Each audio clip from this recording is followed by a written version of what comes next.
السلام عليكم ورحمة الله وبركاته. إن الحمد لله نحمده ونستعينه ونستغفره ونعوذ بالله من شرور أنفسنا وسيئات أعمالنا. من يهده الله فلا مضل له ومن يضلله فلا هادي له. وأشهد أن لا إله إلا الله وحده لا شريك له وأشهد أن محمدا عبده ورسوله أما بعد. கணியத்திற்குரிய எல்லாம் வல்ல அல்லாஹ் ஜல்ல ஷானஹு தஆலாவின் நல்லடியார்களே, அல்லாஹ்வின் பேரருளால் அவருடைய மார்க்கத்தை அதன் தூய வடிவிலே அறிந்து கொள்ள வேண்டும் என்ற உயர்வான நோக்கத்தில் நாம் எல்லாம் இங்கே ஒன்று கூடியிருக்கிறோம்.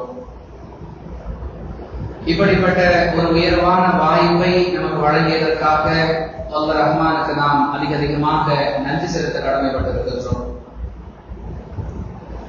அங்கிருக்கிற சகோதர சகோதரிகளே, திட்டமிட்டு செயல்படுவோம் என்பதுதான் நமக்கு இன்றைக்கு தேர்வு செய்யப்பட்டு தரப்பட்டிருக்கக்கூடிய தலைப்பு. மார்க்க விஷயம் என்று சொன்னால் எத்தனையோ செய்திகளை சொல்ல வேண்டிய தேவை இருக்கும் பொழுது இப்படி ஒரு தலைப்பா என்று பலருக்கு கேள்வி எழலாம். அன்புக்குரியவர்களே, மற்ற வணக்க வழிபாடுகளில் நாம் சரியான நிலையில ஈடுபடுவது, கடைபிடிப்பது எந்த அளவிற்கு அவசியமோ அந்த அளவிற்கு நம்முடைய செயல்பாடுகளை திட்டமிட்டு அமைத்துக் கொள்வது மிக மிக அவசியம் என்பதை மார்க்க ரீதியாக உணர்த்துவதற்காகவும் உணர்ந்து கொள்வதற்காகவும் தான் இப்படிப்பட்ட ஒரு தலைப்பு தேர்வு செய்யப்பட்டிருக்கிறது. அன்புக்குரியவர்களே, அல்லாஹ் நமக்கு இந்த உலக வாழ்க்கையை ஒரு அவகாசமாக கொடுத்திருக்கிறார். எதற்குரிய அவகாசம்? திருக்குர்ஆன் பேசுகிறது. 67வது அத்தியாயத்துடைய 2வது வசனத்திலே அல்லாஹ் சொல்லுகிறார், அல்லதி ஹலகல் மௌத வல் ஹயாத லியப்லுவக்கும் அய்யுக்கும் அஹ்ஸனு அமலா. யார் நல்ல விதமாக செயல்படுகிறார்கள் என்பதை பரீட்சிப்பதற்காக, சோதித்து பார்ப்பதற்காக வாழ்வையும் மரணத்தையும் உங்களுக்கு கொடுத்திருக்கிறோம் என்று அல்லாஹ் சொல்லுகின்றார். ஒரு மனிதன் எப்படி செயல்படுகிறான் என்று சோதித்து பார்ப்பதற்காக வாழ்க்கையை கொடுத்திருக்கிறோம் என்று சொல்வது சரி. மரணத்தை கொடுத்திருக்கிறோம் என்று சொல்வதுடைய நோக்கம் என்னவென்றால், நம்முடைய செயல்பாடுகள் உலகில் கண்ணியமாக வாழ்வதற்கும் மறுமையை வெற்றிகரமானதாக ஆக்கிக் கொள்வதற்கும் உரிய செயல்பாடுகளாக இருக்கின்றனவா? இந்த இரண்டு நோக்கங்களையும் முன்வைத்து யார் அழகிய முறையில் செயல்படுகிறோம் என்பதை சோதித்து பார்ப்பதற்கு, பரீட்சித்து பார்ப்பதற்குரிய ஒரு களமாக, ஒரு வாய்ப்பாக அல்லாஹ் இந்த உலக வாழ்க்கையை தந்திருப்பதாக சொல்லுகிறார். அன்புக்குரியவர்களே, இதில் பல்வேறு படிப்பினைகள் இருக்கின்றன. முதலாவது படிப்பினை, நாம் உலக வாழ்க்கையை பயன்படுத்தி உலகில் கண்ணியமாக வாழ்வதற்குரிய செயல்பாடுகளையும் அமைத்துக் கொள்ள வேண்டும். நாம் இந்த உலகத்தை விட்டு பிரிந்து மரணித்து மறுமைக்கான அந்த வாழ்க்கைக்கு செல்வதற்கு முன்னால் அங்குள்ள அந்த வாழ்க்கை சீரானதாக ஆகுவதற்குரிய ஏற்பாடுகளையும் இந்த உலக வாழ்க்கையை அவகாசமாக பயன்படுத்திக் கொண்டு செயல்பட வேண்டும் என்ற படிப்பினையும் இருக்கிறது. அதையும் கடந்து அந்த செயல்பாடுகள் எப்படிப்பட்டவைகளாக இருக்க வேண்டும்? அஹ்ஸனு அமலா என்று அல்லாஹ் சொல்லுகிறார். நல்ல செயல்பாடுகளாக இருக்க வேண்டும். பலர் உலகத்திற்காக முயற்சிக்கிறார்கள். தவறு செய்பவர்களாக இருக்கட்டும், வரம்பு மீறி நடப்பவர்களாக இருக்கட்டும், பிறருடைய உடைமைகளை பறித்துக் கொள்பவர்களாக இருக்கட்டும், அவர்களும் உலகத்திற்காகத்தான் செயல்படுகிறார்கள். ஆனால் அல்லாஹ் விரும்புவது வெறும் செயலை மட்டுமல்ல, அஹ்ஸனு அமலா, அழகிய முறையில் செயல்படுவதை அல்லாஹ் விரும்புகிறார். இன்னும் அல்லாஹ் சொல்லுகிறார், நீங்கள் அல்லாஹ்விடத்துல உங்களுடைய தேவையை கேட்கும் பொழுது கூட இரண்டு விஷயங்களையும் முன்னிருந்து கேட்க வேண்டும். 2வது அத்தியாயத்துடைய 200வது வசனத்திலே, ஒமின்ஹும் மை யகூலு ரப்பனா ஆதினா ஃபித் துன்யா ஹஸனா வ ஃபில் ஆখিরাতি ஹஸனா. உலகத்திலும் எங்களுக்கு நல்லதை கொடு, மறுமையிலும் எங்களுக்கு நல்லதை கொடு என்றுதான் அல்லாஹ்விடத்திலே கேட்க வேண்டும் என்று அல்லாஹ் சொல்லுகிறார். மார்க்கத்தில் நிறைய பேர் எப்படி வழங்கி வச்சிருக்கிறாங்கன்னு சொன்னா, இஸ்லாம் என்பது உலகத்துக்கு இஸ்லாத்துக்கு சம்பந்தம் இல்லை, குடும்ப வாழ்க்கை தேவையில்லை, வியாபாரம் தேவையில்லை, தொழில்துறை தேவையில்லை, சுத்தமாக உடை உடுத்துவது தேவையில்லை, இதுவெல்லாம் இஸ்லாத்துக்கு எதிரானது. எப்படி இருக்கணும்? அழுக்கு முழுதுமா இருக்கணும், எதை பத்தியுமே கவலைப்படாம பள்ளிவாசலே கதீனு கிடக்கணும் என்று இஸ்லாத்தை தவறாக புரிந்து வைத்திருப்பவர்களுக்கு இந்த வசனம் விளக்கமாக அமைகிறது. அல்லாஹ்விடத்துல 2 உலக தேவைகளையும் கேட்க வேண்டும். சப்ஜெக்ட் என்னன்னா, உலகத்தையும் கேட்கணும், மறுமையையும் கேட்கணும். அந்த உலகத்திற்கும் மறுமைக்கும் உரியவற்றை எப்படி கேட்க வேண்டும்? ஹசனா, நல்லவற்றை கேட்க வேண்டும். அங்கே நற்செயல்களை புரிய வேண்டும் என்று அல்லாஹ் சொல்லுகிறான். அந்த நற்செயல்களை கேட்க வேண்டும் என்று எங்கு செயலை செய்வதற்குரிய வழிகாட்டுதல் இருக்கிறதோ அங்கேயும் சரி, எங்கு கேட்க வேண்டும் என்ற வழிகாட்டுதல் இருக்கிறதோ அங்கேயும் சரி, அல்லாஹ் சொல்லுவது அஹ்சன், அழகிய செயல் திட்டங்கள், நல்ல செயல்பாடுகள் என்று அல்லாஹ் சொல்லுகிறான். அன்புக்குரியவர்களே, நம்முடைய நிலைமைகளை நாம சுய பரிசோதனை செய்து பார்ப்போம். என்னுடைய உலக செயல்பாடுகளில் எந்த அளவிற்கு நான் நல்லவைகளை செய்து கொண்டிருக்கிறேன், என்னுடைய மறுமைக்கான செயல்பாடுகளில் எந்த அளவிற்கு நான் நல்லவைகளை செய்து கொண்டிருக்கிறேன் என்று ஒவ்வொருவரும் தங்களை தாங்களே சுயமாக பரீட்சிக்க ஆரம்பித்தால் நாம் இன்னும் செயல்பட ஆரம்பிக்கவே இல்லை என்பதுதான் விடையாக அமையும். இப்படிப்பட்ட ஒரு சூழலில் நம்முடைய செயல்பாடுகள் நல்லவைகளாக அமைய வேண்டும் என்றால் அவற்றை செய்வதற்குரிய செயல் திட்டம், ஒரு வியூகம், ஒரு முன்னேற்பாடு, ஒரு திட்டமிடுதல் மிக மிக அவசியம். அதற்குரிய ஒரு படிப்பினையாகத்தான் திட்டமிட்டு செயல்படுவோம் அப்படிங்கிற ஒரு விஷயத்தை நம்ம பேசிக்கொண்டு கேட்டுக்கொண்டு இருக்கின்றோம். அன்புக்குரியவர்களே, நிலையான வாழ்க்கை அல்லாஹ்வுடைய பார்வையில், அல்லாஹ்வுடைய தூதருடைய பார்வையில் வாழ்க்கை என்று சொல்வதற்கு தகுதியானதாக இருக்கக்கூடியது மறுமை வாழ்க்கை. அதுக்காக உலகம் தேவையில்லைங்கிற அர்த்தம் இல்லை, அது தெளிவா ஏற்கனவே நம்ம சொல்லிட்டோம். எந்த வாழ்க்கை நிலையானதோ அந்த மறுமைக்குரிய செயல்பாடுகளில் நாம் எப்படி இருக்கிறோம், எந்த வாழ்க்கை உலக தேவைகளுக்குரியதோ அந்த உலக வாழ்க்கையில் நம்முடைய செயல் திட்டங்கள் எப்படி இருக்கின்றன, இவற்றை நாம் திட்டமிட்டு செய்து கொண்டிருக்கின்றோமா என்று ஒவ்வொன்றாக பார்த்தால் நம்மை நாமே சுய பரிசோதனை செய்வதற்கு தயாராகி விடுவோம். முதலில் மறுமையை எடுத்துக் கொள்வோம். மார்க்கம் நமக்கு சொல்லுகிறது, உங்களுக்கு ஏவப்பட்ட கட்டளையிடப்பட்ட காரியங்களில் உங்களால் முடிந்த அளவிற்கு நற்செயல்களை செய்யுங்கள். நன்மைகளை செய்வதற்கு நாம் எந்த அளவுக்கு திட்டங்களை வகுத்திருக்கிறோம்? அன்புக்குரியவர்களே, நம்முடைய வாழ்க்கையில் நன்மைகளை செய்வதற்கென்று திட்டங்களை வகுத்திருக்கக்கூடியவர்கள், வகுத்து வைத்திருக்கக்கூடியவர்கள் எத்தனை பேர்? யாருமே இல்லைன்னு நம்ம சொல்லல. வகுத்து திட்டமிட்டு நம்முடைய செயல்பாடுகள் அமைய வேண்டும் என்று நான் நன்மைகளை நிறைய செய்யணும், மறுமையில் அல்லாஹ்விடத்தில் அதிகமாக கூலிகளை பெற வேண்டும், அதற்குரிய வாய்ப்பு நாம் வாழும் காலங்களில் நன்மையை செய்வதுதான். எந்தெந்த நன்மையை எப்படி எல்லாம் செய்ய வேண்டும், அந்த நன்மைகளுக்காக எவ்வளவு நேரங்களை ஒதுக்க வேண்டும் என்று திட்டமிட்டு செயல்படக்கூடியவர்கள் நம்மில் எத்தனை பேர் இருக்கிறோம்? யாரையும் சங்கடப்படுத்துவதற்காகவோ அல்லது குறிப்பிட்ட ஒரு கல்விக்கு நாம் எதிரி என்று அடையாளம் காட்டுவதற்காகவோ சொல்லவில்லை. பல சந்தர்ப்பங்களிலே சொல்லியும் இருக்கிறோம். காலை 5:25க்கு நம்முடைய ஊரிலிருந்து புறப்படக்கூடிய ட்ரெயின், அதை பிடிக்கணும். அதற்குள்ளாக எழுந்து குளித்து தூய்மையாகி காலை உணவு, மதிய உணவு அவற்றை பேக் செய்து கொண்டு அதற்கிடையில பக்தவர்க்க ஸ்கூல் தொழுகையும் முடித்துவிட்டு 5:25க்குரிய அந்த ட்ரெயினை பிடிக்கணும். வெளியூருக்கு செல்லக்கூடியவர்கள், வேலைக்கு செல்பவர்களாக அல்லது வெளியூரில் சென்று படிக்கக்கூடியவர்களாக இருந்தால், அல்லது உள்ளூரிலேயே படிக்கக்கூடியவர்கள் என்றிருந்தாலும் செயல் திட்டங்கள். அன்பிற்குரியவர்கள், இதை குறைத்து மதிப்பிடவில்லை. இதுபோன்று மறுமையை சிறப்பாக்குவதற்கு நாம் எந்த அளவிற்கு செயல் திட்டங்களை வகுத்து வைத்திருக்கிறோம்? பலருக்கு மத்தியிலே எனக்கு தமிழ் படிக்க தெரியவில்லை என்று சொன்னால் வெற்றி தலை குனிகிறேனே. அல்லாஹ்வுடைய வேதமாகிய திருக்குர்ஆனுக்கு ஒவ்வொரு எழுத்திற்கும் 10 நன்மைகள் என்று அல்லாஹ்வுடைய தூதர் சொல்லி இருக்கிறார்களே, அதை பயிலுவதற்காக, அதை கற்றுக்கொள்வதற்காக நேரம் ஒதுக்க வேண்டும் என்று எத்தனை பேர் திட்டமிட்டு இருக்கிறோம்?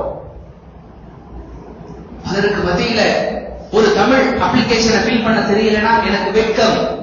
அதற்கு மத்தியில நான் செய்தித்தாள் வாசிக்க தெரியாதவன் என்று சொன்னால் எனக்கு அவமானம். அப்படியே கூனி குறுகி போய்விடுகிறேன். உள்ளூர் அவமானத்தால் வெட்டி தலை குனிகிறேன். அல்லாஹ்வுடைய வேதத்திற்கு ஒரு எழுத்திற்கு 10 நன்மை என்று நன்மைகளை அல்லாஹ் வாரி வழங்க காத்திருக்கிறானே, அதனை அதனுடைய மூல மொழியிலே கற்றுக்கொள்வதற்கு நேரம் ஒதுக்க வேண்டும் என்று திட்டமிட்டவர்கள் எத்தனை பேர்? ரொம்ப முயற்சி பண்ணவங்க, பார்த்து ஓதுறதுங்கிறது நமக்கு வரதில்லை. இருப்பதை கேட்டு சில சிறிய சூறாக்கள், சில சிறிய துஆக்கள், இவற்றை மனனம் செய்வதற்காக நேரத்தை ஒதுக்கலாம் என்று திட்டமிட்டவர்கள் எத்தனை பேர்? பல சந்தர்ப்பங்களில் ஜும்மாவிலே சொல்லி இருக்கிறோம், வேறு வேறு மாதாந்த பயான்களிலே சந்தர்ப்பங்களிலே சொல்லி இருக்கிறோம். இன்று நமக்கு 40 வயது ஆகக்கூடிய ஒரு நபர் கண் முன்னே உதாரணத்திற்காக எடுத்துக்கொள்வோம். 40 வயது நிரம்பி இருக்கிறது. முதல் 5 வயது என்பதை கணக்கிலே கொண்டு வர வேண்டாம், விட்டு விடுவோம். மீதமுள்ள 35 வயது இன்னும் கொஞ்சம் எக்ஸ்கியூஸ், இன்னொரு 5 வருஷத்தை விட்டுருவோம். 10 வயதை கழித்து விடுவோம். மீதம் இருக்கக்கூடிய 30 வயது. ஒரு வருடத்திற்கு 12 மாதங்கள் என்று எடுத்துக்கொண்டால் 30 வயதுல எத்தனை மாதங்கள் அடங்குகிறது?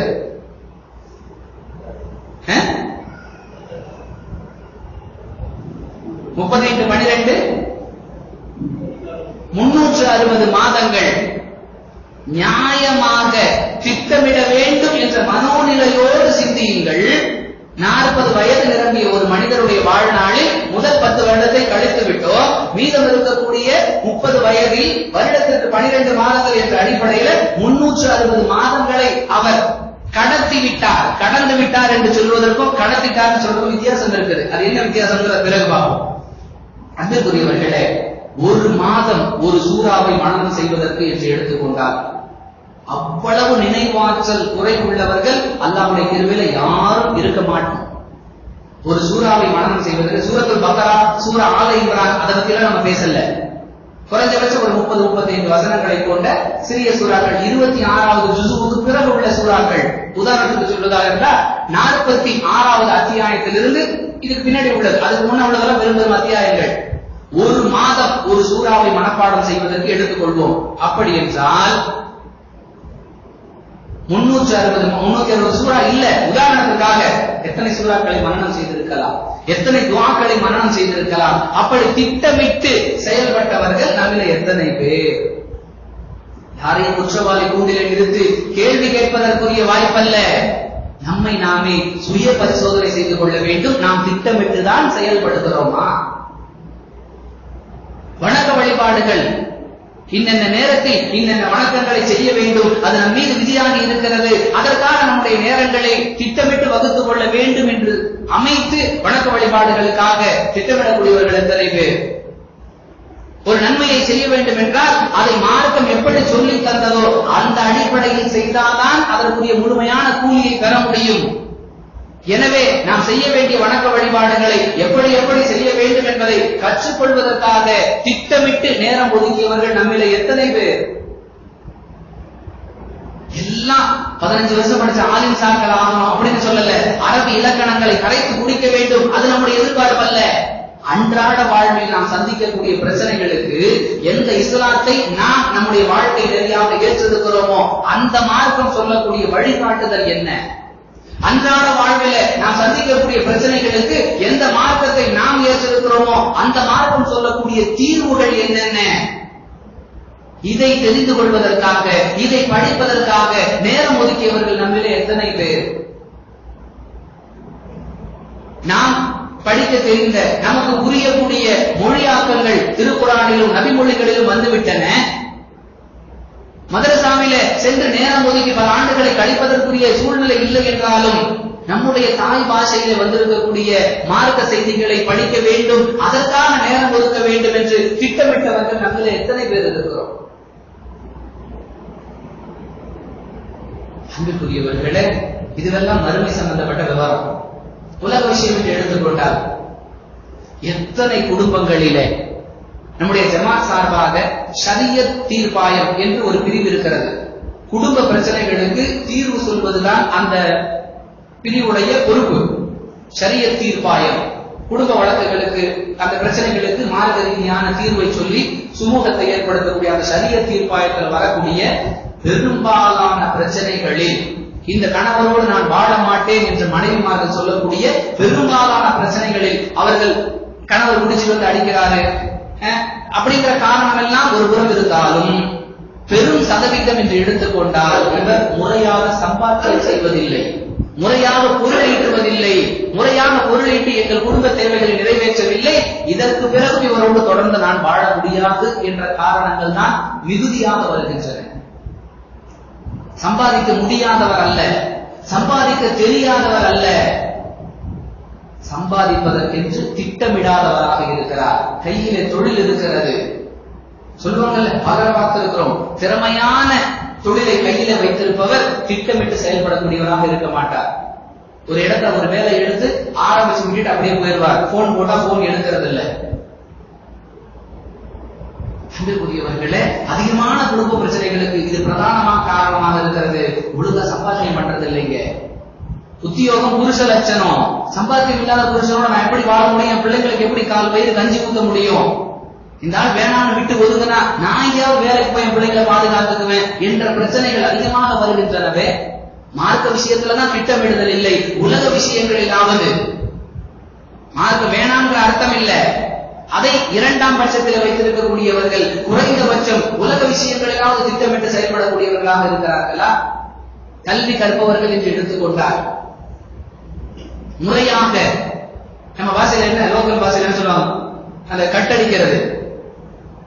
வருடத்துல எத்தனை நாட்கள் பள்ளி இயங்குகிறதோ, உடம்பு சரியில்லை அல்லது ரொம்ப அவசியமான காரணம், இது போன்ற நிர்பந்தங்களை தவிர்த்து தேவையே இல்லாமல் ஸ்கூலை கட்டடிச்சுட்டு சுற்றி கொண்டிருக்கக்கூடிய மாணவர்களால் பிரச்சனை.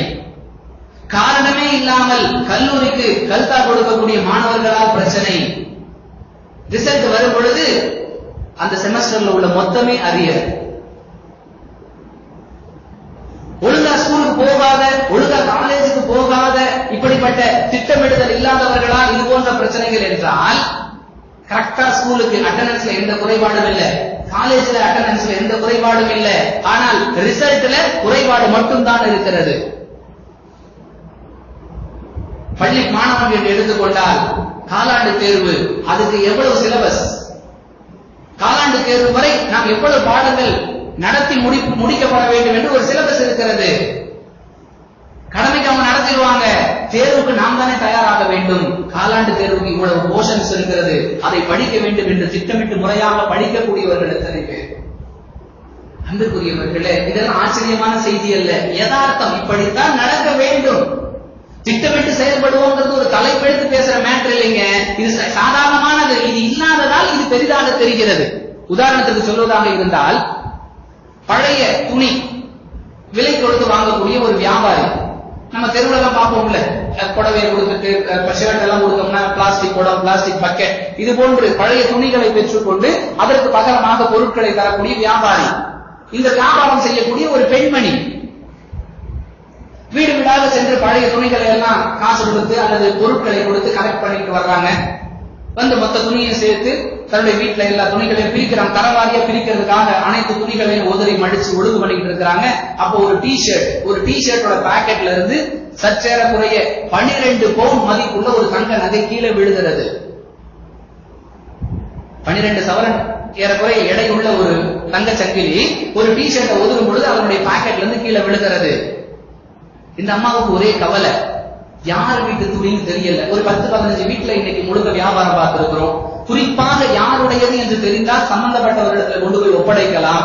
ஆனா நம்ம நிறைய வீடுகளை பார்த்திருக்கிறோம், எங்கிருந்து வாங்குறது தெரியல, என்ன செய்யறது, கொஞ்ச நேரம் அப்படியே யோசிக்கிறாங்க. நம்ம ஏரியா போலீஸ் ஸ்டேஷன்ல கொண்டு போய் கொடுத்துருவோம். இது மாதிரி யாராவது காணும்னு கம்ப்ளைண்ட் கொடுக்க வந்தா அவங்கள்ட்ட இந்த பொருளை ஒப்படைக்க சொல்லி கொடுத்துட்டு வந்துருவோம் அப்படிங்கிற யோசனையில அந்த வேலைகளை எல்லாம் அப்படியே விட்டு விட்டு காவல் நிலையத்துக்கு அந்த பெண்மணி செல்கிறார். இவங்களுக்கு முன்னாடி யார் அந்த பொருளை பறி கொடுத்தார்களோ அவங்க வந்து கம்ப்ளைண்ட் கொடுக்கிறதுக்காக வந்திருக்கிறாங்க. இருவரும் அங்கே சந்திப்பு ஏற்பட்டு சம்பந்தப்பட்டவர்களுக்கு அந்த பொருள் உரிய நபர்களுக்கு ஒப்படைக்கப்படுகிறது. இது தகவல். எப்படிப்பட்ட செய்தியாக இது பத்திரிகைகளிலே பரிமளிக்கிறது என்று சொன்னால், வியப்பான செய்தி, ஆச்சரியம். இது ஆச்சரியமா? சம்பந்தப்பட்டவர்களுக்கு அந்த பொருள் போய் சேர, இதுதானே யதார்த்தம். இப்ப எப்படி ஆயிடுச்சுன்னா, இது ஆச்சரியமாக இருக்கிறது. காரணம் என்ன? இதற்கு எதிர்மறையான செயல்கள் பெருகிவிட்டதால் யதார்த்தம் கூட ஆச்சரியமாக தெரிகிறது. திட்டமிட்டு செயல்பட வேண்டும் என்பதுதான் சாதாரணம். திட்டமிடுதலே இல்லாத காரணத்தால் இந்த செய்தியை சொல்லுவதும் கேட்பதும் அசாதாரணமாக ஆகிவிட்டது. ஒரு புருஷன், ஒரு குடும்ப தலைவன், ஒரு தகப்பன் என்று சொன்னால் அவன் மீதுள்ள பொறுப்பிற்காக அவன் முறையான ஒரு உத்தியோகத்தை செய்ய வேண்டும். ஒரு வியாபாரம், ஒரு தொழில், ஒரு கடை, அதை கொண்டு ஒரு சம்பாத்தியம், அதன் மூலம் தன் பொறுப்பில் உள்ளவர்களுக்குரிய தேவைகளை நிறைவேற்றுதல். நிலைமை எப்படி ஆகிவிட்டது என்று சொன்னால், ரொம்ப நல்ல பையங்க. ஏன்? கரெக்டா ஸ்கூலுக்கு போயிருவான். கரெக்டா ஸ்கூலுக்கு போகணும், அதனால நல்ல பையனா? கரெக்டா காலேஜுக்கு போயிருவான், கரெக்டா தொழிலுக்கு போயிருவாரு. இதுதான் யதார்த்தம். அது இல்லாத காரணத்தால் அதை சொல்ல வேண்டிய ஒரு தேவை. பார்க்கிறோமா இல்லையா? எத்தனை அவமானங்கள், எத்தனை தலைகுனிவுகள், ஆனாலும் மாறாத பலரை பார்க்கிறோம். காரணம் திட்டமிடுதல் இல்லை. நம்ம கடை தான், நம்ம எப்படாலும் திறக்கலாம். ஆனாலும் ஒரு குறிப்பிட்ட நேரத்தில் திறந்து ஒரு குறிப்பிட்ட நேரம் வரை வியாபாரம் செய்து ஒரு குறிப்பிட்ட நேரத்தில் தான் மூடப்படும் என்ற திட்டமிடுதல் இருந்தால்தான் அந்த கடையை நாம் வைத்திருப்பதிலே ஒரு அர்த்தம் இருக்கிறது, அதை கொண்டு பயன் இருக்கிறது. ஏன் கடை, நான் எப்பாவது திறப்பேன், நான் எப்பாவது மூடுவேன், இப்படி பேசுவதில்ல ஏதாவது அர்த்தம் தலைக்கணம் தான் இருக்குமே தவிர திட்டமிடுதல் இருக்காது. பாய் கடை கரெக்டா 8 மணிக்கு திறந்துருவாங்க, 1 மணி வரைக்கும் இருக்கும். 1 மணிக்கு கூட்டிட்டு தொழுகைக்கு போயிட்டாருன்னா 2:30 மணிக்கு தான் திறப்பாரு. நம்முடைய திட்டமிடுதல் நம்மை பற்றி ஒரு நன்மதிப்பை ஏற்படுத்தும். நாம் எதற்காக கடை வைத்திருக்கிறோமோ அந்த நோக்கத்தையும் அது நிறைவேற்றி தருமா இல்லையா? என்னங்க எப்ப பார்த்தாலும் சட்டரை இழுத்துக்கிட்டு மூடிய வச்சிருக்கீங்க, திறக்கணும் எப்ப? என்னப்பா எப்ப பார்த்தாலும் காலேஜ் நேரத்தில் உள்ளூர்லயே இருக்கிற, போகணும் எப்ப? அன்புக்குரியவர்களே, இப்படிப்பட்ட திட்டமிடுதல்கள் இல்லாத காரணத்தால் நம்மிடத்தில் இருக்கக்கூடிய திறமைகளை கொண்டு நம்மால் ஏற்பட வேண்டிய பயன்களை கொண்டு பிறர் நன்மை அடையாமல் இருப்பதற்கு இந்த திட்டமிடுதல் இல்லாதது தடையாகி விடுகிறது. நடைமுறையில் பார்க்கிறோமா இல்லையா? ஒரு அலுவலகம் இருக்கிறது, இந்த நேரத்திற்கு வர வேண்டும், இந்த நேரம் வரை இங்கே பணியாற்ற வேண்டும், இத்தனை மணிக்கு தான் இங்கிருந்து செல்ல வேண்டும், அப்பொழுதுதான் ஊதியம். நான் எவ்வளவு படிச்சிருக்கேன் தெரியுமா? நீ எவ்வளவு படிச்சிருந்தா என்னப்பா? என் நிறுவனத்தை பொறுத்தவரை நீ ஒரு ஊழியன். இங்கே சில திட்டமிடுதல்கள் இருக்கின்றன, அதற்கு கட்டுப்பட்டால் அதன் அடிப்படையில் உன்னுடைய பணியை அமைத்துக் கொண்டால் உனக்கு பயன். இல்ல நான் BE, நான் ME, வீட்டுல உட்கார்ந்து தான் ஓடிட்டு இருக்கோம். அன்புக்குரியவர்களே, அல்லாஹ் நடைமுறையில பல விஷயங்களை உதாரணங்களாக ஆக்கி நமக்கு பாடம் கற்பித்துக் கொண்டிருக்கிறான். ஆனாலும் நாம் புரிந்த பாடில்லை. குடும்ப பெண்கள் எங்கேயும் வேலைக்கு போகல, யாரிடத்திலும் அடிமை இல்லை. ஆனாலும் அவர்கள் கூட தங்களுடைய செயல்பாடுகளுக்குரிய முறையான திட்டமிடுதலை அமைத்துக் கொள்ளவில்லை என்று சொன்னால் குடும்பத்தில் குழப்பம். அந்தந்த நேரத்தில் அந்தந்த வேலைகளை செய்துவிட வேண்டும், அந்தந்த நேரத்தில் வணக்க வழிபாடுகளுக்காக நேரத்தை ஒதுக்கிவிட வேண்டும். இன்னும் செல்வதாக இருந்தால் ஓய்விற்காக கூட சரியான திட்டமிடுதல் வேண்டும் என்பது மார்க்கம் நமக்கு சொல்லித் தரக்கூடிய வழிகாட்டுதல். இதுக்கும் மார்க்கத்துக்கு என்னென்ன சம்பந்தம் அப்படி கூட சிலர் கேட்கலாம். இந்த எல்லா பிரச்சனைகளுக்குமே தீர்வு எந்த மார்க்கத்தை நாம் நம்முடைய வாழ்க்கை வழியாக ஏற்றிருக்கிறோமோ அதனுடைய அடிப்படையில் செயல்பட்டால்தான். அந்த மார்க்கம் நமக்கு அப்படித்தான் சொல்லுகிறது. 6வது அத்தியாயம் 153வது வசனத்தில் அல்லாஹ் சொல்லி காட்டுகிறான், வஅன்ன ஹாதா சிராத்தி முஸ்தகீமா, இதுதான் நேரான பாதை என்று அல்லாஹ் சொல்லுகிறான். இது பாதை அப்படின்னு அல்லாஹ் சொல்லி இருக்கலாம், இதுதான் நேரான பாதை. இது எப்படி உங்களுக்கு வழிகாட்டுகிறதோ அதனுடைய அடிப்படையில் உங்கள் செயல்பாடுகளை நீங்கள் திட்டமிட்டால்தான் உங்கள் இலக்கை நீங்கள் அடைய முடியும் என்ற கருத்து அதில் அடங்கி இருக்கிறது. இது உங்களுக்குரிய பாதை அப்படின்னு அல்லாஹ் சொல்லி இருக்கலாம். இது வெறும் பாதை அல்ல, சிராத்துல் முஸ்தகீம், நேரான சீரான பாதை என்று அல்லாஹ் சொல்லுகிறார். அந்த நேரான சீரானங்கிறதுக்கு எவ்வளவு விளக்கங்களை நீங்கள் புரிந்து கொள்ள முடியும். ஒரு பாதை கரெக்டா இருக்குது, எந்த கோணலும் இல்லாமல், ஆனால் குண்டும் குழியுமாக இருக்கிறது. அந்த பாதையை கொண்டு எந்த பயனும் இல்லை. ஒரு பாதை அப்படியே ரப்பர் சாலையாக இருக்கிறது, ஆனால் 900 வளைவுகளை கொண்டதாக இருக்கிறது. அதில் பயணிப்பதும் சிரமம். இந்த சிராத்து முஸ்தகீம் என்பது ஏற்ற இறக்கம் இல்லாத நேர்வழிக்கு வழிகாட்டக்கூடிய இப்படி பல விஷயங்களை அல்லாஹ் பொதிந்து வைத்து சொல்லுகிறான். ஆதா, இதுதான் சிராத்து முஸ்தகீம், சீரான நேரான செம்மையான ஒழுங்குபடுத்தப்பட்ட பாதை. அப்ப இந்த பாதை உங்களுக்கு எதையெல்லாம் காட்டுகிறதோ அதன் அடிப்படையில் நீங்கள் உங்களை அமைத்துக் கொண்டால்தான், திட்டமிட்டால்தான் உங்களால் இலக்கை அடைய முடியும். பெருமானார் ஸல்லல்லாஹு அலைஹி வஸல்லம் சொல்லி காட்டுறாங்க, 2 அருட்கொடைகளை மக்கள் வீணாக்கி விடுகிறார்கள். ஒன்று ஆரோக்கியம், இன்னொன்று ஓய்வு. ஆரோக்கியமாக இருக்கும் பொழுதே செயல்பட வேண்டிய செயல்பாடுகளை முழுமையாக செய்து முடித்து விட வேண்டும். அது எப்ப சாத்தியப்படும்? திட்டமிட்டால் தான். பார்ப்போம், இத செய்வோம், இத வர்றேன். அன்பிற்குரியவர்களே, சரியான திட்டமிடுதல் ஓய்வு வாய்ப்பு கிடைக்கும் பொழுது நாம் செய்ய வேண்டியவற்றை செய்து முடித்து விட வேண்டும். எத்தனை பேர் அப்படியே மனக்கண் முன்னாடி கொண்டுவாங்க. நம்ம காலையில எத்தனை மணிக்கு எழுந்திருப்போம், நைட் எத்தனை மணிக்கு படுக்கைக்கு செல்வோம், இதற்கு இடையே உள்ள நம்முடைய செயல்பாடுகளை இப்படித்தான் செய்ய வேண்டும் என்று எத்தனை பேர் நம்மிலே ஒரு திட்டம், அதையும் மீறி சில நேரங்களில் ஏற்றம் இறக்கம் வருவது உண்டு. நாம் முறையாக ஒரு பிளான் பண்ணி வச்சிருக்கிறோமா? இல்லை அப்படிங்கிறது தான் அதிகமானவர்களுடைய பதிலாக இருக்கும். யாரையும் சங்கடப்படுத்துவது நம்முடைய நோக்கம் அல்ல. அப்படியே யோசிச்சு பாருங்களேன், சுபஹ் தொழுகையுடைய ஜமாத் 5:55 அப்படி என்றால் எத்தனை மணிக்கு நாம் படுக்கை விட்டு எழுந்தால் நம்முடைய சுய தேவைகளை நிறைவேற்றிக் கொண்டு முன் சுன்னத்தை தொழுது விட்டு ஜமாத்தை பிடிக்க முடியும்? சுபஹ் தொழுகைக்கும் நம்முடைய சம்பாத்தியத்துக்கு போறதுக்கான அதற்கும் இடைப்பட்ட நேரத்தில் எப்படி தொழுதுக்கு வந்து கொஞ்ச நேரம் ஓய்வு எடுக்கலாமா? அப்படி ஓய்வு எடுக்க வேண்டும் என்றால் எவ்வளவு நேரத்தை அதற்காக ஒதுக்குவது? அதற்கு பிறகு நம்முடைய துப்புரவு பணிகளுக்காக எவ்வளவு நேரத்தை ஒதுக்கணும்? காலை உணவு எத்தனை மணிக்கு எடுத்துக்கொண்டால் நம்முடைய சம்பாத்தியத்திற்குரிய வியாபாரத்திற்கோ அலுவலகத்திற்கோ கடை திறப்பதற்கோ அல்லது நம்முடைய கல்லூரிக்கோ பள்ளிக்கோ செல்வதற்கு நேரம் சார், இப்படி ஒரு திட்டமிட்ட செயல்பாடுகளை நம்முடைய செயல்பாடுகள் அமைச்சிருக்கிறவங்க எத்தனை பேருங்க? அமைத்து பாருங்கள், வாழ்க்கை ருசிக்கும். சும்மா பயானுக்காக சொல்லல, அப்படி திட்டமிட்டு உங்களுடைய செயல்பாடுகளை செய்து பாருங்கள், உங்கள் வாழ்க்கையை நீங்களே ருசிக்க முடியும். இதுக்கு இடையில குர்ஆன் ஓதுவதற்கு ஒரு நேரம், அல்ல காலை நேரத்துல முடியாது, இரவில் படுக்கைக்கு செல்வதற்கு முன்னாடி குர்ஆன் அரபியில ஓதுவதற்கு இவ்வளவு நேரம், மொழியாக்கத்தை படிப்பதற்கு இவ்வளவு நேரம், பொதுவான விஷயங்களை தெரிந்து கொள்வதற்கு, செய்திகளை பார்த்து நாட்டு நடப்பு நம்மை சுற்றி என்னவெல்லாம் நடந்து கொண்டிருக்கிறது என்கிற நிலவரங்களை அறிந்து கொள்வதற்காக கொஞ்சம் நேரங்களை ஒதுக்கக்கூடிய ஒரு அந்த திட்டமிடுதல் வந்துவிட்டால் நம்ம வாழ்க்கையை நாமளே ருசிக்க முடியும். இதற்கு வழிகாட்டுதல் எந்த மார்க்கத்தை நாம் ஏற்றிருக்கிறோமோ அந்த மார்க்கம் நமக்கு அமைத்து தரக்கூடிய செயல் திட்டங்களை பாருங்கள். அல்லாஹ் சொல்லுகிறானே, அல்லாஹ்வுடைய தூதர் மூலமாக அல்லாஹ் சொல்லி தருகிறானே, மறுமை நாளில் முதலாக விசாரணைக்கு எடுத்துக் கொள்ளக்கூடிய அம்சம் தொழுகை. அந்த தொழுகையை அல்லாஹ் கடமையாக்கி இருக்கக்கூடிய விதம், அதை ஒட்டி அவன் செய்திருக்கக்கூடிய ஏற்பாடுகள், இதில எத்தனை திட்டமிடுதல்கள். தொழுகணும் அப்படின்னு அல்லாஹ் சொல்லல, அதோடு சேர்த்து பல திட்டமிடுதல்களை அல்லாஹ் அமைத்து தருகிறார். 4வது அத்தியாயம் 103வது வசனத்தை எடுத்து பாருங்கள். இன்ன ஸலாத்த கானத் அலல் முஃமினீன கிதாபம் மௌகூதா. தொழுகை மூமின்கள் மீது நேரம் குறிப்பிடப்பட்ட வணக்கமாக விதியாக்கப்பட்டிருக்கிறது. அல்லாஹ்வை தொழுகணும். எப்படிங்க தொழுகிறது? எப்போலாம் உங்களுக்கு அல்லாஹ்வுடைய ஞாபகம் வருதோ அப்பெல்லாம் தொழுதுக்கோங்க அப்படின்னு சொல்லி இருக்கலாம். இதுல ஏதாவது தவறு இருக்கிறதா? படைச்சவன் நான், அவன் எஜமான், நாம் அடிமை, நாம் எப்பொழுதெல்லாம் அவனை நினைக்கிறோமோ அப்பொழுதெல்லாம் தொழுது கொள்ளலாம், இதுதான் சரியான அடிமைத்தனம் அப்படின்னு சொன்னா இதுல ஏதாவது குற்றம் இருக்கிறதா? குற்றம் இல்லை, திட்டமிடுதலும் இல்லை. மௌகூதா, நேரம் குறிப்பிடப்பட்ட வணக்கம்.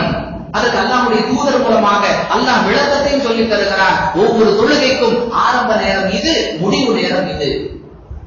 ஒவ்வொரு தொழுகையையும் இத்தனை ரக்காத்துகள் தான் தொழ வேண்டும்.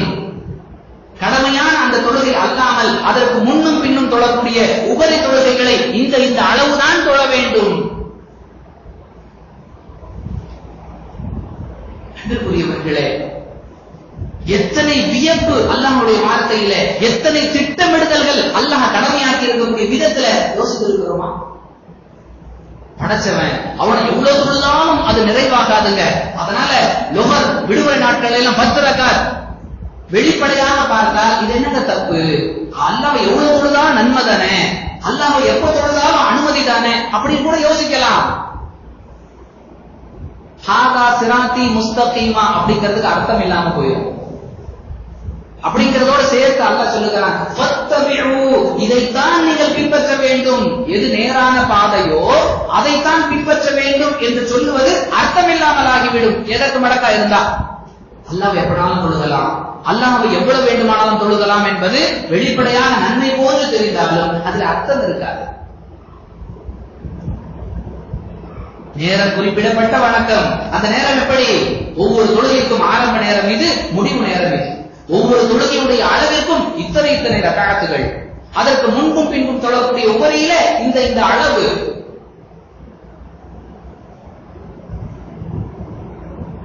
இமாமாக நின்று தொழக்கூடியவரா இவ்வளவு சுருக்கமாகத்தான் தொழ வேண்டும், பின்னால் உள்ளவர்களுக்கு இடையூறு ஏற்படக்கூடாது என்ற திட்டமிடுதல்.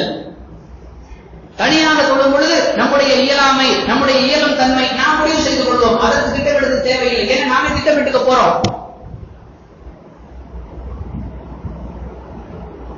அன்புக்குரியவர்களே, எப்படிப்பட்ட திட்டமிடுதலை அல்லாஹ் நமக்கு மார்க்கமாக தந்திருக்கிறான்.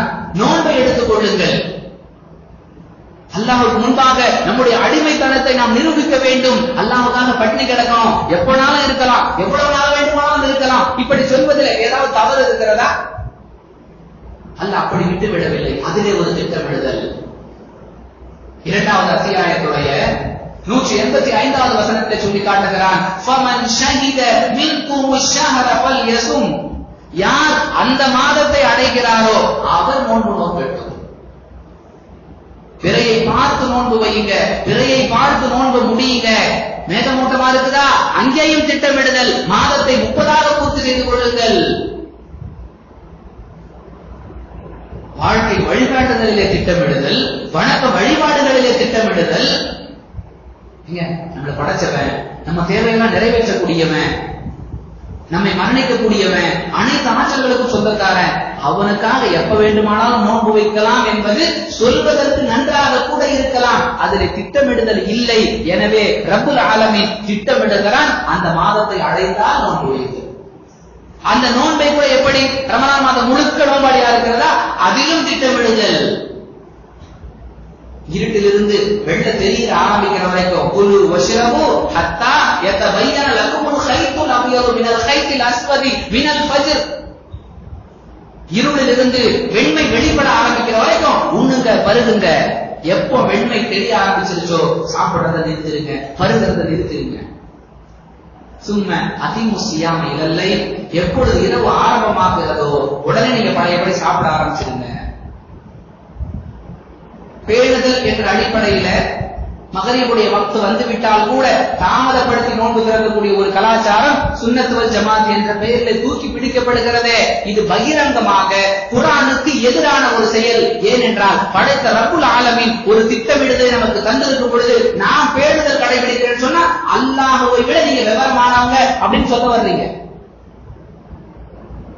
படைத்தவன் சொல்லுகிறான், இதனை அப்படியே செய்துவிட வேண்டும், கட்டுப்பட வேண்டும் என அவனுடைய பிளான் தன்னுடைய தூதர் மூலமாக விளக்குகிறான்.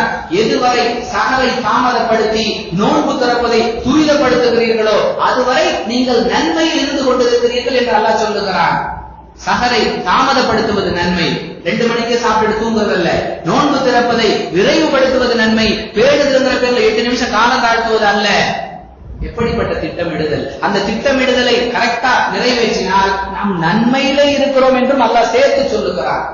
கட்டுப்பட்டால் பயன் என்பதை அல்லாஹ் அழகாக சொல்லுகிறான். அதிலும் திட்டமிடுதல். அந்த நோன்பாளியாக இருக்கும் பொழுது எதை விட்டெல்லாம் விலகி இருக்க வேண்டும், எதுவெல்லாம் அனுமதி, அதற்கு திட்டமிடுதலை அல்லாஹ் தன்னுடைய தூதர் மூலம் சொல்லித் தருகிறான்.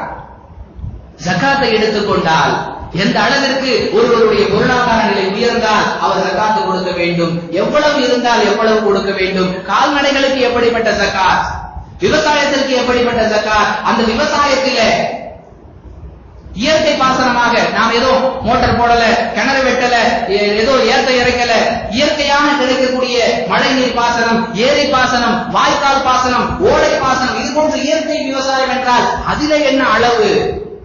நாம் சிரமப்பட்டு நீர் ஏற்பாடு செய்தால் அந்த விவசாயத்தில் எத்தனை சதவீதம் ஜகாத்? எப்படிப்பட்ட திட்டமிடுதல்! இன்றைக்கு சொல்லிக் கொண்டிருக்கிறார்களே திட்ட கமிஷன், ப்ராஜெக்ட் கமிஷன் என்று சொல்லுகிறார்களே, இதெல்லாம் அல்லாஹ்வுடைய ஏற்பாட்டிற்கு முன்பாக ஒன்றுமே இல்லை. உச்சபட்சமாக ஒருவன் தன்னுடைய சொத்திலிருந்து எந்த அளவிற்கு இறைவழியில செலவு செய்யலாம், ஏன் சொத்து தானே, நான் விரும்பின அளவுக்கு செலவு செய்யலாம் அப்படிலாம் முடியாது. சஅத் இப்னு அபீ வக்காஸ் ரலியல்லாஹு அன்ஹு உடல்நிலை சரியில்லாமல் இருக்கிறார்கள்.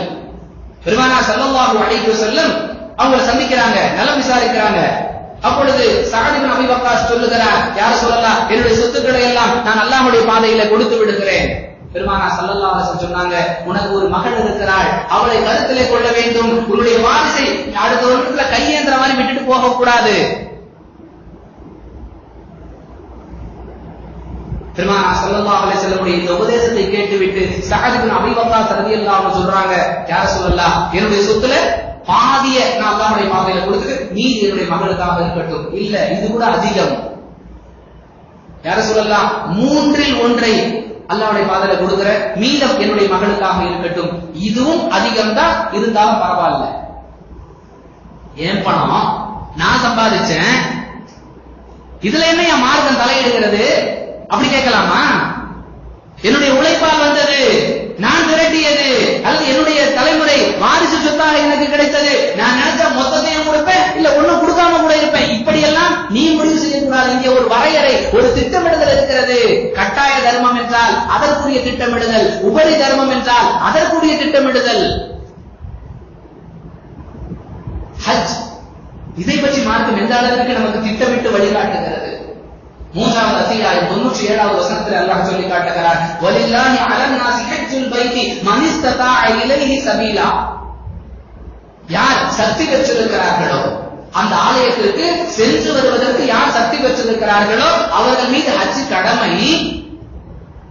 அல்லாஹ் சொல்லிட்டான், பிசிக்கலி, மென்டலி அண்ட் எக்கனாமிக்கலி யாருக்கு சக்தி இருக்கிறதோ அவங்க ஹஜ் செய்யணும். இந்த வசனத்திலிருந்து பொருளாதார ரீதியாக, உடல் ரீதியாக, மனோ ரீதியாக ஒருவர் ஆரோக்கியமாக இருந்தால், வளமாக இருந்தால் அவர் மீது ஹஜ் கடமை அப்படின்னு அல்லாஹ் சொல்லி இருக்கலாம். யாருக்கு எப்ப முடியுதோ போயிட்டு வந்துடலாம், அப்படி விடல. அல்லாஹ் 2வது அத்தியாயம் 197வது வசனத்தில் சொல்லி காட்டுகிறார், அல் ஹஜ் அஷ்ஹுரும் மஅலூமாத் ஃபமன் ஃபரத ஃபீஹின்னல் ஹஜ்ஜ ஃபலா ரஃபஸ வலா ஃபுசூக. ஹஜ் என்பது தேர்வு செய்யப்பட்ட மாதங்களில் செய்ய வேண்டிய ஒரு கடமை. அங்கே ஒரு திட்டமிடுதல். என்னங்க இது? ஒரு ரக்காத்துக்கு ஒரு நன்மை தரக்கூடிய ஒரு ஆலயம், எனக்கு எப்பதான் சௌகரியமோ அப்பதான் போய் தொழுதுட்டு ஹஜ்ஜை முடிச்சுட்டு வந்துடுறேனே. கடமையை கூட திட்டமிட்டு செய்வதுதான் சரியாக இருக்கும் என்று படைத்தவன் திட்டமிட்டு நமக்கு தருகிறான். அல்லாஹ்வை விட பெரிய ப்ராஜெக்ட் ஆபீசர் யாருங்க இருக்க முடியும் உலகத்துல? யாருடைய ஐடியா? நம்மளது இல்ல. எத்தனை பேர் மாறுதட்டுகிறார்கள்? இவர்கள் எல்லாம் அல்லாஹ்வுக்கு முன்பாக ஜீரோ என்பதை பல சந்தர்ப்பங்களில் அல்லாஹ் காட்டுகிறார். பெரிய பெரிய ஆளுடைய பிளான் எல்லாம் நம்ம பாசல சொன்னா ஒண்ணும் இல்லாமல் ஆக்கிவிடும். என்னங்க ஆச்சு உங்க பிளான்? ஊத்திக்கிச்சு சொல்றாங்கல்ல. அல்லாஹ் நடைமுறைப்படுத்தி காட்டுகிறான். படைத்தவருடைய திட்டம் தான் சரியான திட்டமாக இருக்க முடியும். அதற்கு தான் நம்ம இந்த இஸ்லாத்தையே ஏற்றிருக்கிறோம். வெறும் கடமை, ஹஜ் செய்யுங்க, உங்களுக்கு சக்தி இருந்துச்சுன்னா கிளம்பிடுங்க அப்படிங்கிறதோடு சேர்த்து தேர்வு செய்யப்பட்ட மாதங்கள், எந்த மாதங்களில் அந்த அமலை நிறைவேற்ற வேண்டும் என்று நாம் திட்டமிட்டு சொல்லி இருக்கிறோமோ அப்ப செய்யணும். அன்புக்குரியவர்களே, இன்னும் நமக்கு புரிய வேண்டும் என்று சொன்னால், புகாரியில 7491வது செய்தி, பெருமானார் ஸல்லல்லாஹு அலைஹி வஸல்லம் சொல்லுகிறார்கள், அடியான், அல்லாஹ் சொல்லுவதாக அல்லாஹ்வுடைய தூதர் சொல்றாங்க, அடியான் காலத்தை திட்டுவதன் மூலமாக என்னை நோவினை செய்கிறான். அல்லாஹ் சொல்றான், காலத்தையே நல்ல காலம், கெட்ட காலம், ராகு காலம், யமகண்டம், மகரிபுக்கு முன்னாடி, மகரிபுக்கு பின்னாடி, விளக்கு வச்ச பிறகு, பொழுது போற நேரத்துல, இப்படியெல்லாம் நேரத்தை மதிப்பீடு செய்கிறீர்களே, நேரத்தை மட்டமானது என்றும் உயர்ந்தது என்றும் நீங்களாக திட்டமிட, எங்க திட்டமிடணுமோ அங்க இல்ல, எங்க தடையோ அங்க இருக்கிறது. இப்படியெல்லாம் காலத்தை ஏசுவதன் மூலமாக அடியான் என்னை நோவினை செய்கிறான். ஏனென்றால் நானே காலமாக இருக்கிறேன் என்று அல்லாஹ் சொல்வதாக அல்லாஹ்வுடைய தூதர் ஸல்லல்லாஹு அலைஹி வஸல்லம் சொல்றாங்க. தனக்கு எதையும் இணையாக்க கூடாது. லைஸ கமிஸ்லிஹி ஷைஉன், எனக்கு நிகராக எதுவும் இல்லை என்று சொல்லக்கூடிய அல்லாஹ் ஒரு விஷயத்தை தானே அந்த விஷயமாக உருவகப்படுத்தி சொல்லுகிறான் என்றால் அது காலத்தை மட்டும்தான். அப்படி என்றால் காலத்தை நாம் எந்த அளவிற்கு மதிக்க வேண்டும் என்பதை இந்த வசனங்கள் எல்லாம் நமக்கு சொல்லுகின்றன. மேலும் ஒரு விஷயத்தை அடிப்படையாக வைத்து சத்தியம் செய்யக்கூடிய நடைமுறை மக்கள்கிட்ட இருக்கு. இஸ்லாமிய பார்வையில் அல்லாஹ்வை தவிர்த்து வேறு எதன் மீதும் சத்தியம் செய்யக்கூடாது. அப்படி செய்தால் அது இணை வைப்பு. ஆனால் தன் மீதே தவிர வேறு எதன் மீதும் சத்தியம் செய்யக்கூடாது என்று சொல்லக்கூடிய அல்லாஹ் பல சந்தர்ப்பங்களில் காலத்தின் மீது சத்தியம் செய்கிறான். வல் ஃபஜ்ர் வல் அஸ்ர் வல் துஹா, காலம் காட்டியாக இருக்கக்கூடிய வல் ஷம்ஸி வல் கமரி, முற்பகல் மீது சத்தியமாக, பகற்பொழுதின் மீது சத்தியமாக, அதிகாலை மீது சத்தியமாக, ஒல் லைல் இரவின் மீது சத்தியமாக, மாலை பொழுதின் மீது சத்தியமாக, காலம் காட்டுகளாக இருக்கக்கூடிய சூரியன் மீது சத்தியமாக, சந்திரன் மீது சத்தியமாக, நட்சத்திரங்கள் மீது, இப்படி காலத்திற்கு சம்பந்தப்பட்ட கால ஓட்டத்திலே தொடர்புடைய விஷயங்களை அல்லாஹ் சத்தியப்படுத்துவதற்குரிய ஒரு அடையாளமாக எடுத்துக் கொள்கிறானே. அப்படி என்றால் அல்லாஹ்வுடைய பார்வையில காலம் என்பது மதிப்புமிக்க ஒன்றாக இருக்கிறதுங்கிறத நாம் உணர்ந்து கொள்வதற்காக, அந்த காலத்தை நாம் மதிக்கிறோம் என்பதற்கு அடையாளமே நம்முடைய செயல்பாடுகளில் திட்டமிடுதலை கொண்டு வருவதன் மூலமாகத்தான் நிரூபிக்க முடியும். இந்தந்த நேரத்தை இந்தந்த காரியங்களுக்காக, இந்தந்த நேரத்தில் இந்தந்த காரியங்களைத்தான் செய்வேன். மக்களுடைய நிலைமைகள் எப்படி ஆகிவிட்டது? சொல்லிக் கொண்டிருக்கின்றோம், மார்க்கத்தை அறிவதற்காக நேரத்தை ஒதுக்குங்கள், குடும்ப பொறுப்புகளை நிறைவேற்றுவதற்காக நேரத்தை ஒதுக்குங்கள், பெற்றோர்களுக்குரிய கடமைக்காக நேரத்தை ஒதுக்குங்கள், சக நண்பர்களுக்குரிய கடமைக்காக நேரத்தை ஒதுக்குங்கள், அல்லாஹ்வுடைய கடமைக்காக நேரத்தை ஒதுக்குங்கள். இதுவெல்லாம் திட்டமிடுதல் மூலமாகத்தான் சாத்தியமாகும் என்று சொல்லிக் கொண்டிருக்கிறோம். ஆனால் நிலைமை என்ன? பெரும்பாலானவர்களுடைய நிலைமை, குறிப்பாக இளைஞர்களுடைய நிலைமை, அன்புக்குரியவர்களே, திரும்ப திரும்ப சொல்லுகிறோம், யாரையும் புத்தி காட்டுவதற்கோ யாரையும் சங்கடப்படுத்துவதற்கோ அல்ல. நாம் ஏற்றிருக்கக்கூடிய மார்க்கம் நம்முடைய வாழ்க்கையாகவும் ஆக வேண்டும். முடியை பராமரிப்பதற்கு எந்த அளவிற்கு முயற்சி, அதற்காக எந்த அளவிற்கு திட்டமிடுதல், உடைகளை தேர்வு செய்வதற்காக ஒரே ஒரு டி ஷர்ட் வாங்குறதுக்காக ஒரு நாளை செலவழித்து தீநகர் சென்று வரக்கூடியவர்கள் எத்தனை பேர்? ஒரே ஒரு ஜீன்ஸ் எடுக்கிறதுக்காக சகர் செஞ்சுட்டு போனேன் பாய், இரவு தொழுக கூட மிஸ் ஆயிருச்சு, வந்து படுக்கலாம்னு பார்த்தா அதுக்குள்ள சகர் நேரம் ஆயிருச்சு. சொல்லுகிறோமா இல்லையா? 7-8 கிலோமீட்டருக்கு பிறகு உள்ள ஒரு முடி திருத்தகத்திற்கு சென்று வந்தால் தான் எங்களுக்கு திருப்தி. பக்கத்தில் இருக்கக்கூடிய ஒரு இடத்துல இப்படி இப்படி செய்து நம்மை அந்த கடைக்கார நமக்கு தகுந்த மாதிரி வெட்டமாக ஒரு பயிற்சியை கொடுத்து விட்டால் 1-2 முறை முன்ன பின்ன ஆனாலும் பிறகு சரியாகி விடுமா இல்லையா? அலங்கரிப்பது இஸ்லாத்துல குற்றம் அல்ல, அழகுபடுத்துவது பாவம் அல்ல. நீங்கள் பள்ளிவாசலுக்கு வரும் பொழுது உங்களை அழகுபடுத்தி கொண்டு வாங்க.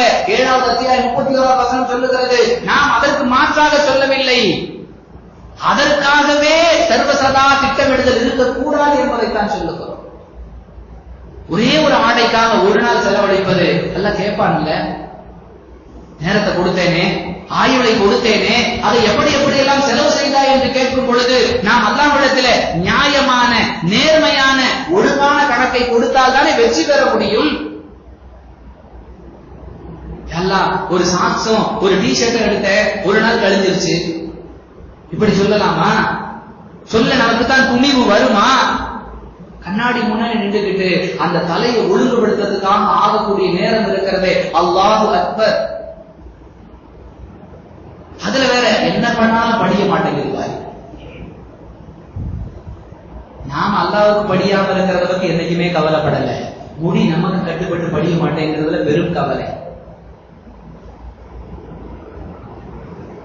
எத்தனை முயற்சி, hair cream, hair mousse, hair gel, hair spray, அடங்குற பாடில்லை. பரப்பா நிக்குது. அன்புக்குரியவர்களே, இதற்காக நேரம் இருக்கக்கூடிய குறிப்பாக இளம் சமுதாயம், இளம் பெண்களுடைய சமுதாயம், மெஹந்தியில மணிக்கணக்காக, பேசியல்ல மணிக்கணக்காக.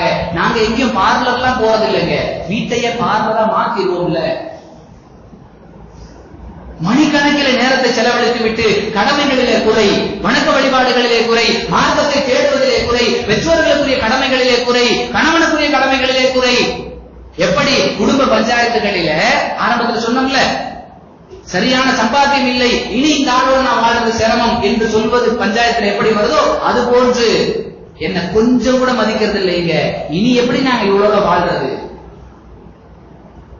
அன்புக்குரியவர்களே, திட்டமிடுகிறார்கள். எத்தனை?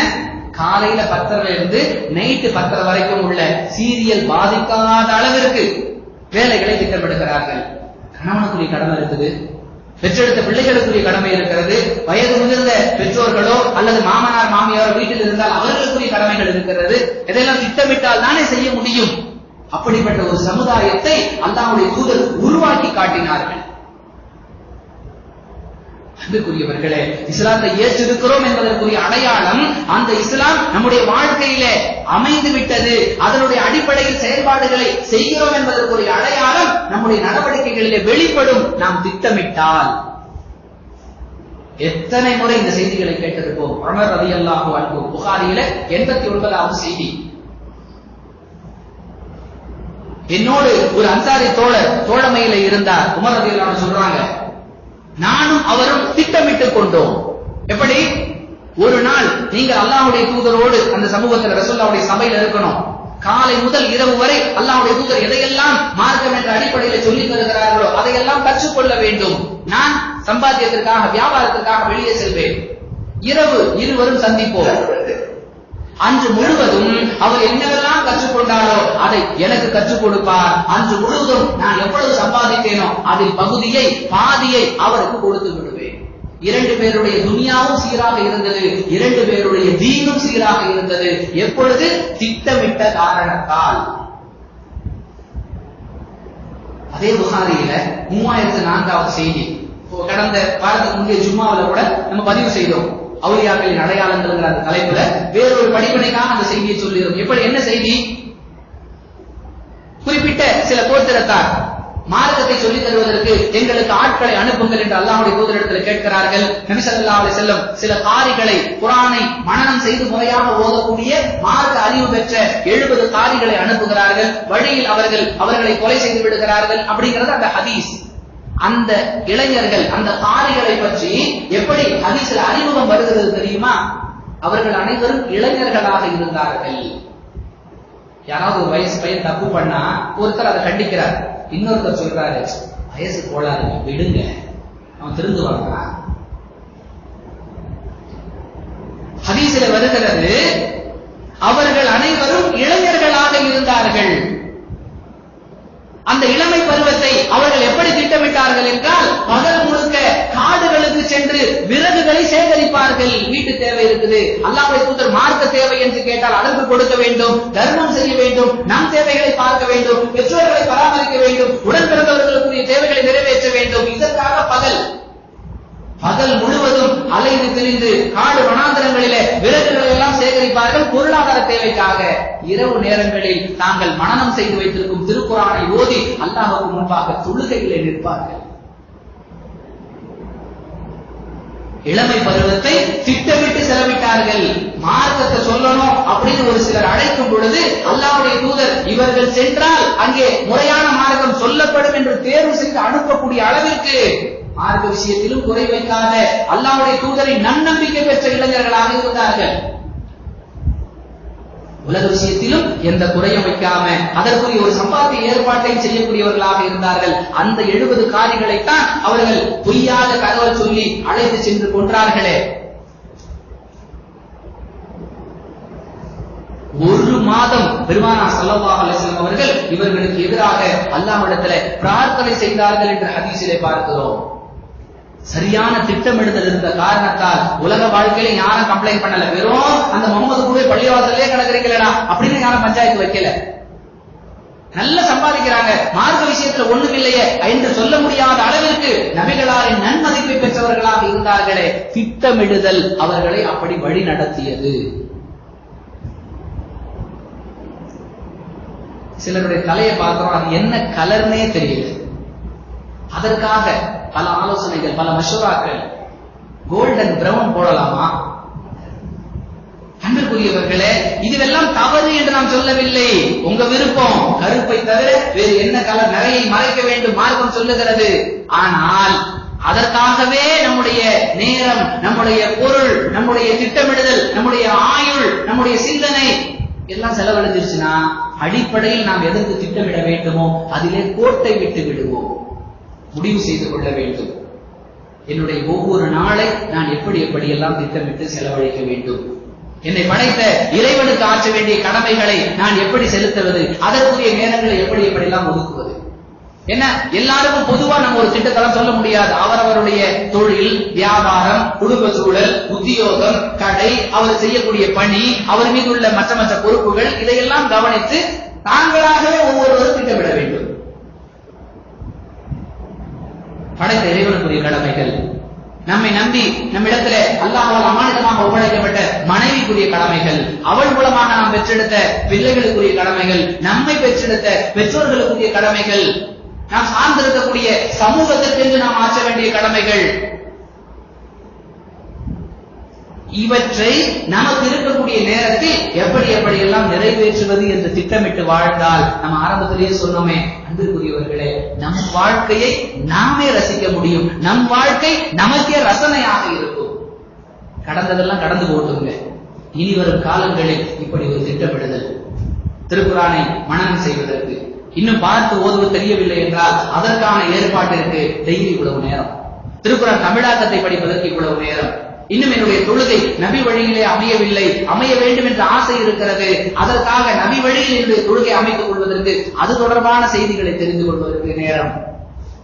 முஸ்லிம் அல்லாத மக்களோடு நாம் பழகுகிறோம், அவர்களுக்கும் இந்த இஸ்லாத்தை சொல்ல வேண்டிய பொறுப்பு நம் மீது இருக்கிறது. அடிப்படையில் அவர்கள் இஸ்லாத்தை பற்றி கேட்டால் சொல்வதற்கு தேவையான சின்ன சின்ன விஷயங்கள் படித்து கேட்டு தெரிந்து கொள்ள முடிந்தால் அதற்கான வாய்ப்பின் மூலமாக திட்டமிடுவது.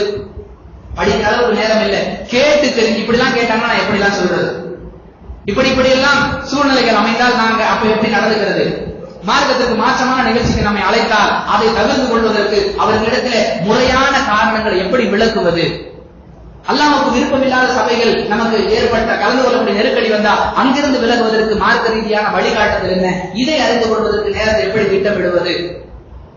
அன்பிற்குரியவர்களே, இப்படி நாம் நம்முடைய வாழ்க்கையை அமைத்துக் கொண்டால், திட்டமிட்டு செயல்படக்கூடியவர்களாக நாம் மாறிவிட்டால், நமக்கு பயன் ஏற்படுவதோடு மட்டுமல்ல, நம்மை கொண்டு சமூகத்திற்கும் பயன் ஏற்படும். இதை கொண்டு உலக வாழ்க்கை சீராகும். அந்த திட்டமிடுதலில் மார்க்க காரியங்கள், மார்க்க பணிகள், மார்க்க கல்வி, வணக்க வழிபாடுகள் அவற்றையும் நாம் முறையாக வகுத்துக் கொண்டால் நம்முடைய மறுமையும் சிறப்பாகும். அல்லாஹ் சொல்லுகிறானே, خلقல் மௌத வல் ஹயாத லியப்லுவக்கும் அய்யுக்கும் அஹ்ஸனு அமலா. வாழ்வையும் மரணத்தையும் நாம் எதற்கு தந்திருக்கிறோம் என்றால், யார் அழகிய முறையிலே செயல்படுகிறார்கள் என்று பரீட்சித்து பார்ப்பதற்காக, சோதித்து பார்ப்பதற்காக என்று சொல்லுகிறானே. அந்த சோதனையில், அந்த பரீட்சையில் நாம் வெற்றி பெற முடியும். அப்படிப்பட்ட வெற்றியாளர்களுடைய கூட்டத்தில் சேர்வதற்கு முறையாக திட்டமிட்டு செயல்படக்கூடிய நன்மக்களாக அல்லாஹ் என்னையும் உங்களையும் ஆக்கி அருள்வானாக.